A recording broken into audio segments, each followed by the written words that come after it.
How to get my Yahoo account back without a phone number. Hello everyone.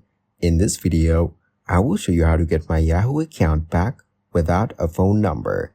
Start by going to the Yahoo login page and entering your previous credentials.